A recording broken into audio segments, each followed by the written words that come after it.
Hey everyone, welcome back to Reading with Tatiana. Today I'm doing my second annual quarter year crisis tag. The original creator is Rosin's Reading. I'll link her her initial video down below. And this is super exciting because I've been on Booktube, now long enough to do the second time of Booktube tags.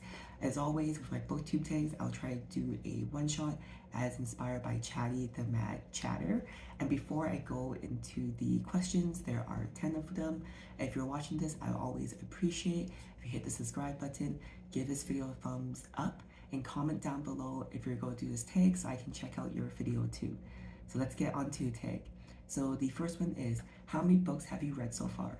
So I've read 16 books so far. My goal is always to read just 52 books every year, just because I feel one book a week is very reasonable, especially when I average out, things that happen, vacations, that kind of stuff. So I'm ahead of schedule right now, which is great, but I don't fall into trying to, like last year I think I read like 60 something, a year 70 something, but I don't see the point of increasing my goal because I think 52 is very reasonable. Also, the morning light is coming in and I love that like golden light era. Number 2 is, have you already found a book you think might be a 2023 favorite? I've read a lot of lovely books so far, like Remarkably Bright Creatures, The Comfort Book, and also The Maid, but I don't think I have my favorite book yet. Ender's Game, which I read for the first time recently, I think it may unleash me into reading the whole series. So maybe I'll have a favorite series this year just because I don't really gravitate towards reading series. But so far, not a favorite book yet. Nothing that I'm just like, whoa, that book was something else, unfortunately. Sorry, I know I'm doing one shot, but I need to drink some water because my voice is having that morning like crinkle.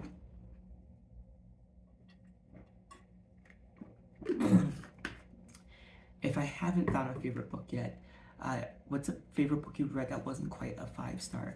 So I mentioned that Remarkably Bright Creatures, I'm Glad My Mom Died, The Comfort Book, The Maid.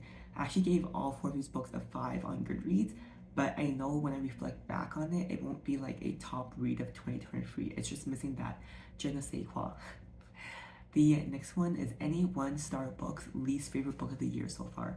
So I haven't had a 1-star read yet. It takes a lot for a book to be a 1-star read, but I do have a very strong 2-star read. So this one is Thank You Next. This is a contemporary romance, and I just didn't like it because there was the two like love interests knew each other for decades and there wasn't any communication, but there was jealousy and weird sexual tension, and I just couldn't get into the book or the motives of both the characters. Next one is most read genre so far. So for the first one, it is fiction. I think there's 12 fiction and there's 4 non-fictions. The next one is a book that surprised you. For this one, it's Plot Twist by Bethany Turner. This was a surprise for me just because it was a contemporary romance. So if you've been watching my channel for a while, I normally say I don't like contemporary romance, but I'll read it every now and then, especially after like some heavy reads, just to sanitize my brain a little bit. So I went into this book thinking that it'd just be like a 3-star read, but it actually was a very high 4-star read. I really enjoyed it. I felt like I was in a romantic comedy movie. I hope it does become a romantic comedy movie because it was just a very enjoyable read, and there were twists and turns up until like the last 5 pages, as the book is called Plot Twist. I really enjoyed it. The next one is books that come out in 2023 already that you want to read but haven't read yet. For me, no. I'm very much a mood reader, and I don't think there's any books that's come out this year that I'm like, oh, like I need to read. And also I don't really keep up with trends like that, so that's a no so far.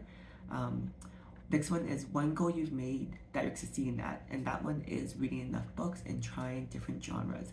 I'm also a monthly contributor on Literary Gladiators. If you want to check out their channel, I'll also link down below. And for that channel, my contribution is a non-fiction book every month. So far I think I'm succeeding at that, as I've read 4 so far.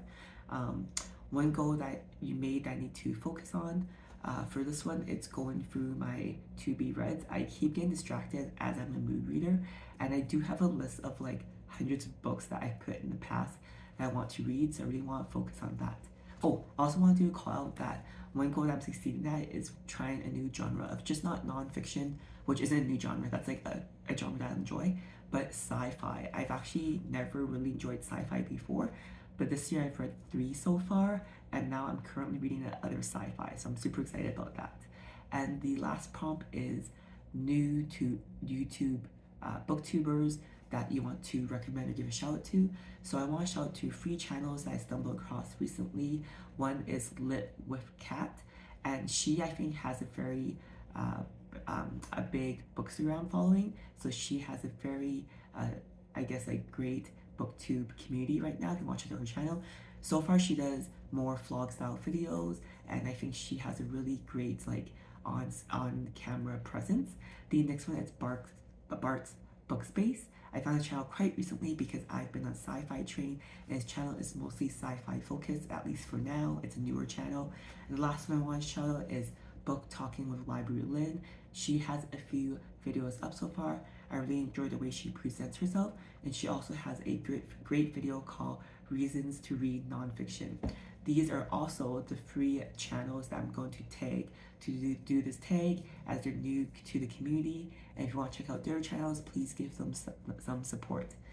Thanks for watching until the end of this one shot. It's always exhausting. I have no idea how chatty the mad chatter does it. I think the key is to talk a bit slower because I do stumble over my words when I film because I'm naturally a very quick talker. So Booktube has been great because it's forced me to slow down, but I find that it's like also removes some of my like emotions, but I think this is good practice for me. So thanks for watching until the end. Please comment down below if you're going to do this tag, and I'll see you guys next time. Bye.